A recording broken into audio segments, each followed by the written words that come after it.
সর্বপ্রথম জান্নাতীদেরকে কি খাওয়ানো হবে জানেন? মাছের ভুনা কলিজা। মাছের ভুনা কলিজা পেয়ে জান্নাতীরা কোপায় ফেলবে, খাইতে খাইতে শেষ। ফেরেশতারা বলবে এত খাইয়েন না, সামনে আরো আছে। বড় বড় পার্টি হবে, খাওয়া দাওয়া শুরু হবে। এবার কলিজা ধুইয়া জান্নাতীরা কোপানো শুরু করবে পাখির ভুনা গোশত। সুবহানাল্লাহ পড়েন। একটার চেয়ে আরেকটা সুস্বাদু। জান্নাতীরা জান্নাতে যখন ফলমূল খাবে, ফলমূলগুলো যখন তাদের কমন পড়ে যাবে, তারা বলবে আল্লাহ এই কমন ফল দিলেন কেন? জান্নাতীদেরকে কমলা দিলে জান্নাতীরা বলবে কমলা দিছেন কেন? কমলা তো দুনিয়ায় খাইছি।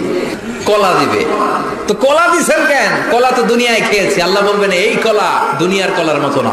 দুনিয়ার কলার ছোলা ফেলে দিতে হয়, বিচি ফেলে দিতে হয়, পাতা ফেলে দিতে হয়। জান্নাতের ছোলা ফালা লাগবে না। ছোলা খাও, ছোলা আরো মজা।